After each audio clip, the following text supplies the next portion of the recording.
Boa noite, pessoal.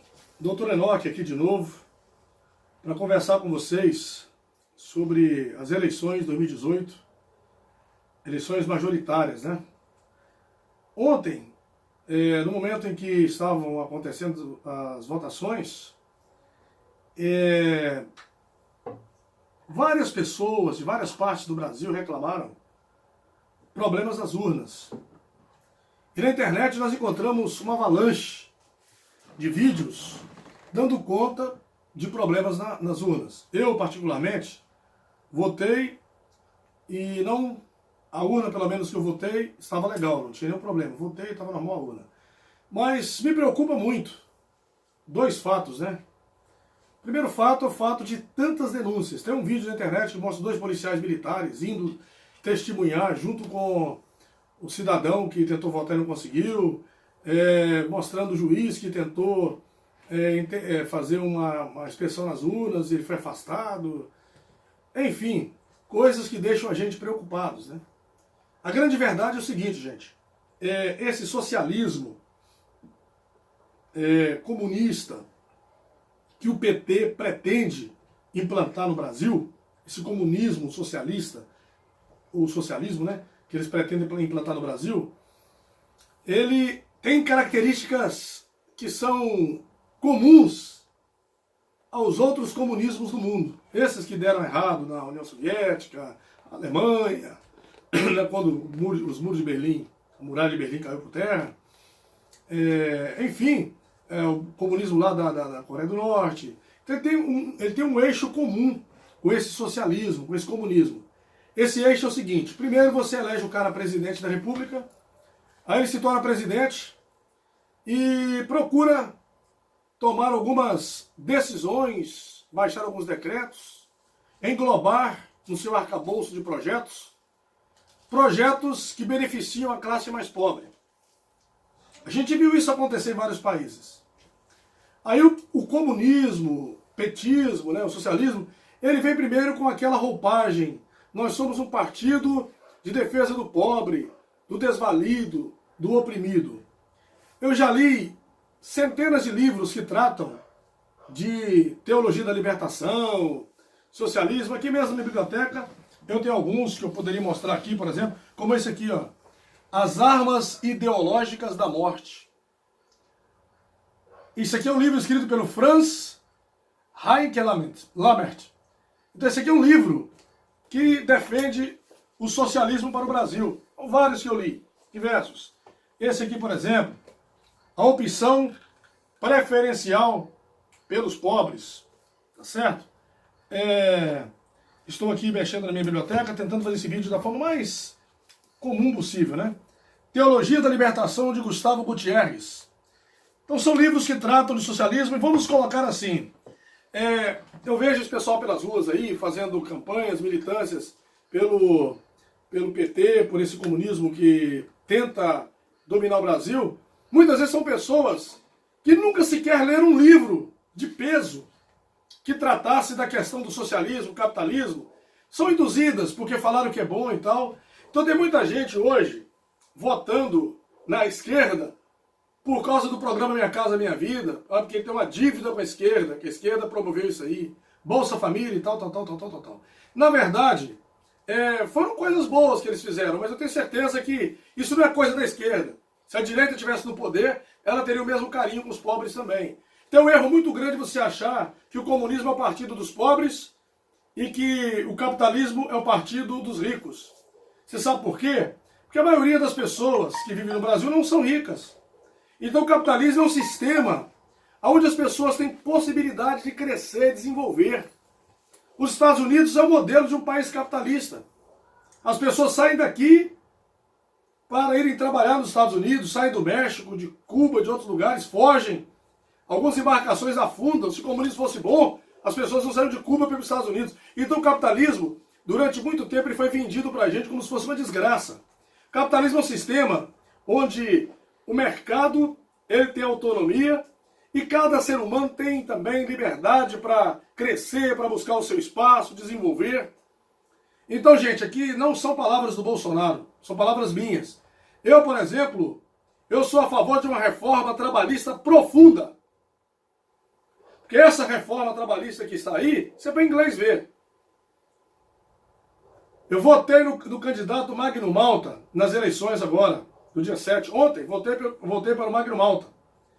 E fiquei sabendo através da sogra do meu filho que quando ela foi votar no Magno Malta, a urna não aceitou colocar o nome do Magno Malta. Então eu não estava lá, não vi, mas é uma pessoa idônea que disse isso. Ela ia votar para o Magno Malta e não conseguiu. A urna não aceitou o Magno Malta, essa urna, nesse momento. Pode ser que tenha acontecido alguma anomalia no sistema, no software, não sei. Não estou aqui para julgar se as urnas foram fraudadas, se não foram, não quero entrar nesse mérito.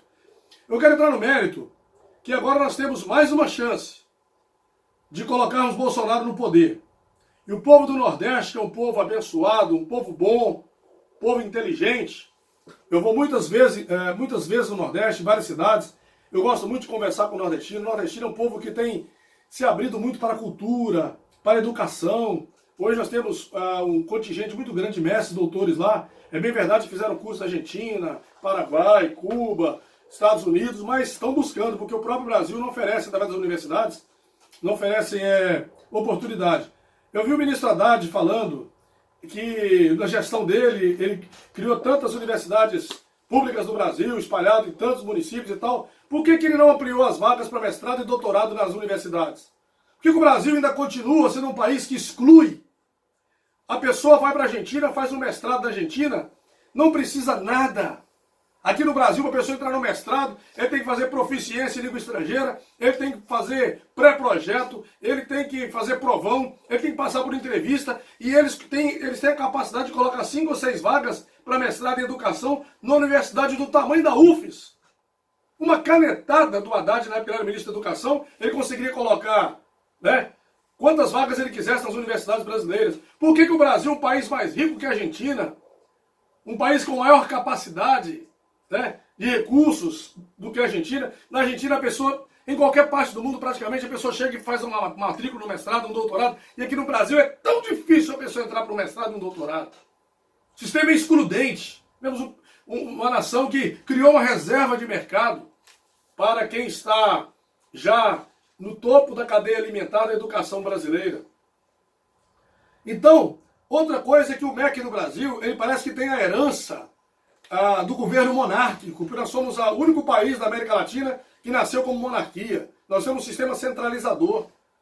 Em qualquer lugar do mundo, a educação ela é livre ou ela é regida por agências acreditadoras. Só no Brasil que nós temos um MEC, que é mais ou menos como um Calígula sentado no trono.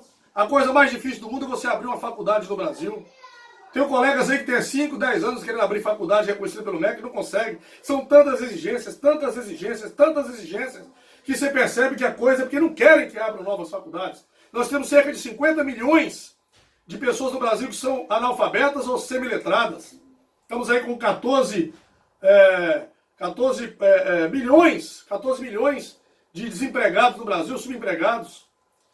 Naquele programa Roda Viva, eu vi uma pessoa lá fazer uma pergunta para o Jair Bolsonaro, que agora a máquina entrou no campo, os tratores, está tudo mecanizado no campo, e as pessoas que trabalhavam na roça, no campo, agora estão vindo para a cidade, outros não têm como sobreviver lá. O que ele vai fazer para resolver essa situação? Bolsonaro respondeu com a maior inteligência possível e lucidez. Ele disse, olha, o avanço tecnológico no mundo, o avanço da mecânica no mundo, isso não tem como conter. Né? Então as pessoas têm que se requalificar, as pessoas têm que reciclar, buscar novos espaços. Isso não é problema do governo, tá certo? Agora, com essas leis trabalhistas que nós temos aí, dificilmente o Brasil vai para frente. Não há possibilidade de gerar empregos. Aí perguntaram para o Ciro Gomes, como é que você vai fazer para gerar empregos? Perguntaram para o Haddad, como é que você vai fazer para gerar empregos? Perguntaram para o Bolsonaro, como é que você vai fazer para gerar empregos? Com essa CLT que está aqui, ó, com essa CLT que está aqui, ó, comentada, com essa CLT que está aqui, não tem como gerar empregos no Brasil. Impossível você gerar emprego no Brasil. Sabe por quê? Você contrata um funcionário. Eu não sou contra direito de funcionário. Não sou contra direito de trabalhador. Tem mais um livrinho aqui. Aqui, ó, um livro especial para tratar de empregados domésticos, direitos de empregado doméstico. Depois que a lei de empregada doméstica surgiu, sabe o que aconteceu? Quantas milhares de empregadas domésticas perderam emprego? Não estou aqui defendendo informalidade no trabalho. Estou defendendo aquilo que acontece no mundo. Nós não temos que ter leis parecidas com as leis que estão na CLT. Nós temos que ter leis mais flexíveis. Hoje, se você chegar em qualquer lanchonete, padaria e perguntar ao dono, ele poderia ter 3 ou 4 funcionários a mais, se não fossem tantos encargos, né? Tanto comprometimento que ele tem quando ele contrata um funcionário de carteira assinada. Uma casa que comportaria 3, 4 empregadas domésticas, tem uma só. Então, na verdade, aquilo que seria uma bênção para o trabalhador, que é a consolidação das leis trabalhistas, acaba sendo uma desgraça, porque como é que uma lei que veio para dar tantos direitos, que acaba não havendo empregos. O que eu vou fazer com lei trabalhista se eu não tenho emprego? O que eu vou fazer com a lei que fala que eu tenho direito a 13º, que eu tenho direito a férias, um terço de férias, que eu tenho direito a não sei o quê, que eu tenho direito a não sei o quê, quinquênio, que eu tenho direito a um terço de férias, se não tem trabalho? Se é a mesma coisa chegar no Nordeste ali, numa região daquelas, do semiárido, onde praticamente não tem água, as pessoas vivem numa situação muito difícil, e falar, vocês têm direito à habitação, com dignidade, direito de saneamento básico. Direito é uma coisa. Acessibilidade é outra completamente diferente. De que adianta o governo garantir direito ao trabalhador através da Constituição Federal, através da CLT, se não tem emprego? Então chega um momento, isso não sou eu falando contra o trabalhador, não. Porque, aliás, o Magno Malta, sabe por que não votaram no Magno Malta aqui no Espírito Santo? Porque ele votou a favor da reforma trabalhista. Eu fiz uma pesquisa e descobri, o Magno Malta perdeu aqui no Espírito Santo, como senador, porque ele votou a favor da reforma trabalhista. Tá certo? Nós perdemos no Senado um grande homem, talvez o senador mais lúcido, o senador mais comprometido com a causa do oprimido, do necessitado, mais comprometido com a causa do ser humano, que merecia hoje ter um livro, a biografia do senador Magno Malta, envolvido aí no combate à pedofilia, combate à exploração do menor, combate à violência, um cara que dedicou a sua vida a defender, a lutar pelo oprimido, pelo necessitado. Ele perdeu a eleição porque votou a favor da reforma trabalhista. Desculpa a expressão, que desgraça de reforma trabalhista é essa? Que eu fui na livraria Saraiva e comprei um resumão para ver a reforma trabalhista. Reforma trabalhista que aumentou o direito do trabalhador, ampliou o tamanho da multa para quem tiver funcionário sem carteira assinada. Que reforma trabalhista é essa? Que não trouxe terceirização, não trouxe nada.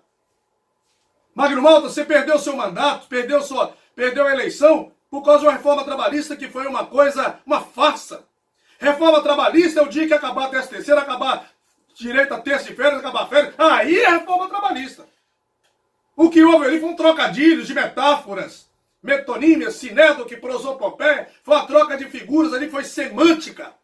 Troca de palavras e não houve nada. A reforma trabalhista, ela piorou. Ela prejudicou mais o empregador do que o empregado. Então, gente, o que acontece é isso. Nós estamos num país onde a ideologia já tomou conta.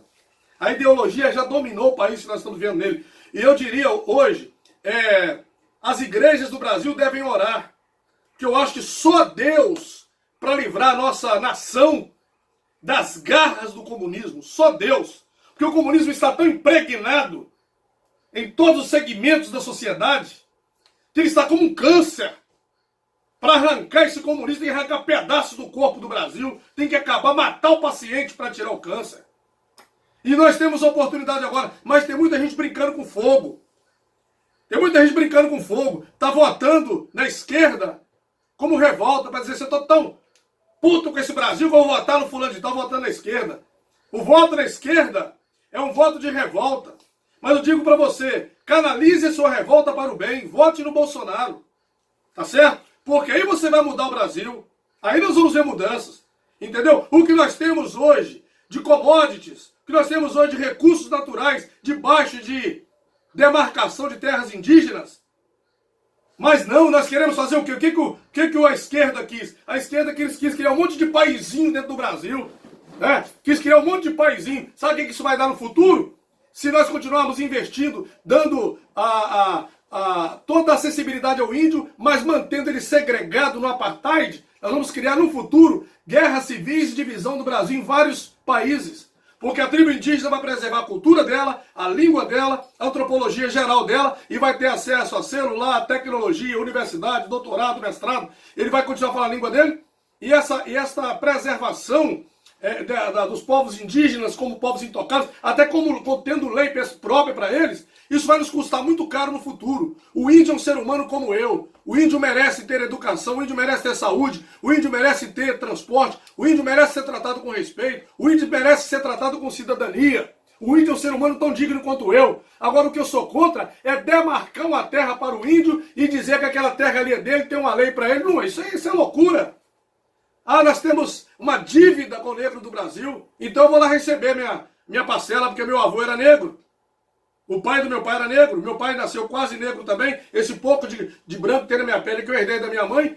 Esse negócio de dívida com o negro no Brasil, isso é coisa de louco. O Brasil não tem dívida com ninguém. Você sabe com quem, se dissermos que o Brasil tem uma dívida, sabe com quem que o Brasil tem uma dívida? O Brasil tem uma dívida comigo, com você, com todos nós, desses 13 anos de desgoverno da nação. Esses 13 anos em que o Brasil foi levado para o caos. Onde você vai hoje, você encontra lojas fechando as portas. Você encontra aluga-se. Em São Paulo tem prédio inteiro sendo alugado. Prédio inteiro sendo alugado. As pessoas estão baixando aluguel pela metade do preço para a loja não sair dali. O Brasil está mergulhado no caos. Nós temos um estado que é o Rio de Janeiro, sob intervenção de tropas federais, tropas do Exército. O Brasil mergulhou no caos. O Brasil mergulhou no caos, mas as pessoas não estão acordando. Ainda tem gente votando na esquerda no Brasil. Se o Ciro Gomes tivesse apoiado o Bolsonaro, se o Emael tivesse apoiado o Bolsonaro, Cabo Daciolo, que é uma pessoa honesta, de bem também, tivesse apoiado o Bolsonaro, se Henrique Meirelles, Álvaro Dias, se esse pessoal todo tivesse apoiado o Bolsonaro, nós tínhamos ganhado no primeiro turno. Mas o que aconteceu? Houve uma pulverização de votos, um monte de candidatos. Soma para você ver os votos que o Ciro Gomes teve, os votos que o Álvaro Dias teve, os votos que Henrique Meirelles teve, Cabo Daciolo, os votos que Alckmin teve, e juntado com os votos do Bolsonaro, se nós não tínhamos ganhado essa eleição no primeiro turno. Quando eu digo nós, não estou falando de Bolsonaro, não. Nós, brasileiros, teríamos ganhado essa eleição, porque a vitória do Bolsonaro seria uma vitória nossa. Mas nós temos um monte de coisa no Brasil, sabe? Nós temos uma Constituição de 88 que é comunista. O juizado especial, por exemplo, nós temos no Brasil, é uma coisa que deve ser revista. A legislação do juizado especial deve ser revista no futuro. Porque o juizado que foi criado para dar celeridade, julgar pequenas causas com rapidez, acaba que quando trata de direito do consumidor, eu já ouvi advogado dizendo assim, eu jogo a merda no ventilador, se colar, colou. Ou seja, hoje as pessoas entram contra as empresas à toa. As empresas entram contra as pessoas com a empresa. A empresa está pagando avião para cá, para lá, para mandar representante, advogado, tudo mais. No final prova que o cliente estava errado e não tem quem repara os erros, o prejuízo que a empresa teve com o avião, com custos advocatícios. Sabe por quê? Está tudo errado no Brasil. Nós temos um Código de Defesa do Consumidor, tá certo? Eu tenho até um livrinho aqui, uma revistinha de 5 páginas aqui, ó. Uma revistinha de 5 páginas aqui, olha. Olha a grossura dessa revistinha, olha. Olha a grossura dela, tá vendo aqui?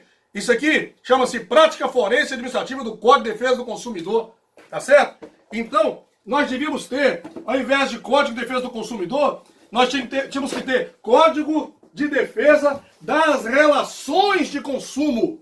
Código de Defesa das Relações de Consumo, onde o consumidor e a empresa entrassem para o julgamento em pé de igualdade, onde não houvesse inversão da prova, que quem acusou a empresa tivesse que provar que a empresa errou. Mas hoje, inversão da prova, o cara pega e joga merda no ventilador. Igual o advogado falou comigo uma vez, joga merda no ventilador, se colar, colou. Isso é subestimar os juízes, subestimar, isso é superlotar o judiciário, abarrotar o judiciário. Com tantos processos, a pessoa toma um tropeção na porta de um supermercado, aí processa o supermercado, porque tinha uma pedrinha na porta do supermercado, faz o supermercado estressar. Então, esse excesso também de direitos de consumidor que nós temos no Brasil, que, na verdade, o consumidor tem que ter direito, porque se eu comprar um ovo no supermercado e ele tiver estragado, eu tenho direito de ter um outro de volta. Mas esse negócio fica, por qualquer motivo, a pessoa entra de graça contra a empresa na justiça, não tem gasto com nada, e no final das contas, se a empresa ganhar, acabou. Quer dizer, é como se fosse um jogo de Mega Sena. Tipo, eu entro. Se colar, colou. Entendeu? E isso tem feito empresas fecharem as portas, tem desanimado também novos empresários. A taxa hoje que nós temos de impostos é que vai até 27% de impostos sobre, movimentação financeira da empresa, isso tudo tem arrebentado com as empresas. Não só isso aí, mas também a questão da... Nós precisamos, gente, de uma reforma, nós precisamos de uma nova Constituição. Nós precisamos de convocar uma nova Assembleia Constituinte e fazermos uma Constituição pé no chão. Porque a nossa Constituição, ela não está aqui nesse mundo, não. Ela não está com os pés no chão, não. Ela propõe coisas que são impossíveis. Por exemplo, diz que todo cidadão tem direito à moradia. É verdade isso?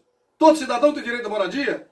Diz que todo cidadão tem o direito de saúde. É verdade isso?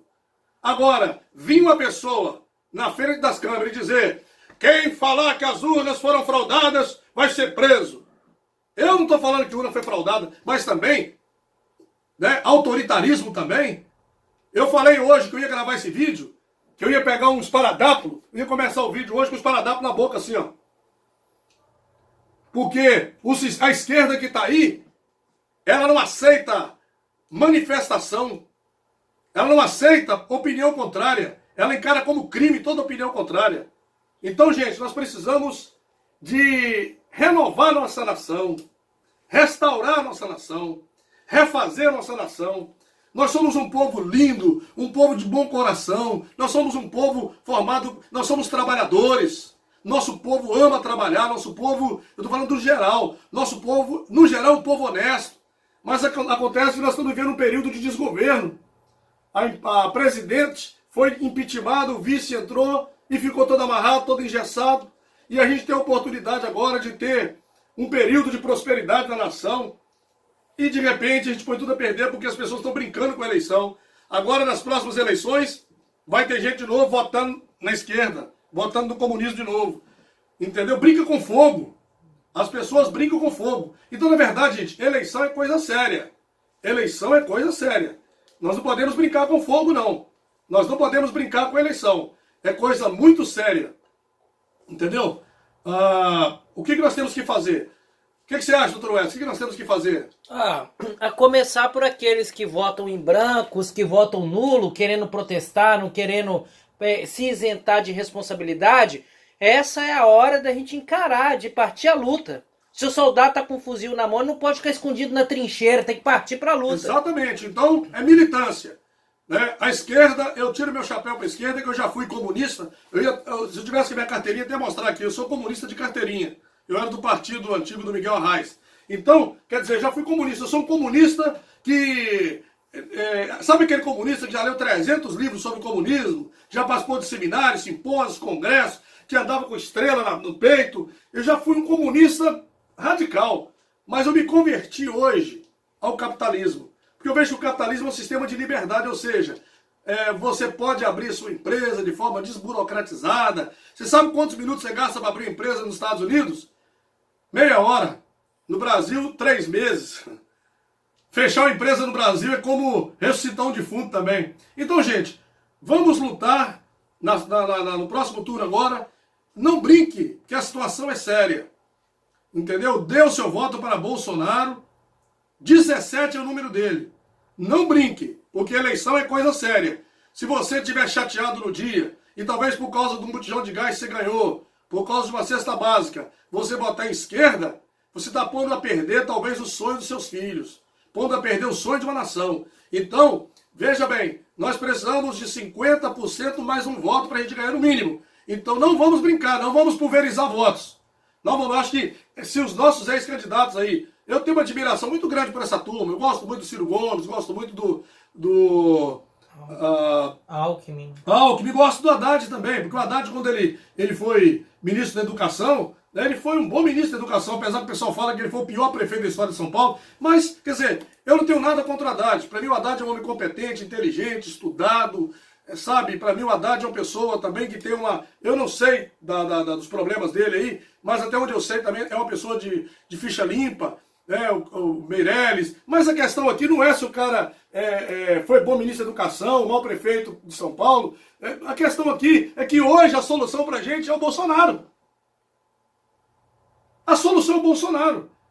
Eu vejo os outros candidatos como homens, eu acho assim, qualquer candidato desses aí que estavam aí, se ganhasse a eleição, com certeza seria um bom presidente para o Brasil. Mas o Bolsonaro é o presidente presidente que nós precisamos. Os outros seriam bons presidentes, mas ele seria ótimo. Eu daria nota 9 para todos os outros e dou nota 10 para o Bolsonaro por causa de tudo que eu tenho visto nas suas pregações, né? Nas suas falas. Então, gente, Bolsonaro, número 17, no dia... Vai ser quando agora as eleições? Final do mês agora, né? Não sei se é 21, 28, não me lembro aqui muito bem. Mas eu quero dizer para vocês. Então, agora não vamos ficar lamentando, né? Se urna foi fraudada, deixou de ser fraudada. Na verdade é que nós já estamos já no segundo turno. E não vamos brincar. Vote por Bolsonaro, número 17. Nós vamos ganhar essa batalha. Nós vamos vencer essa batalha. Um beijo no coração de todos.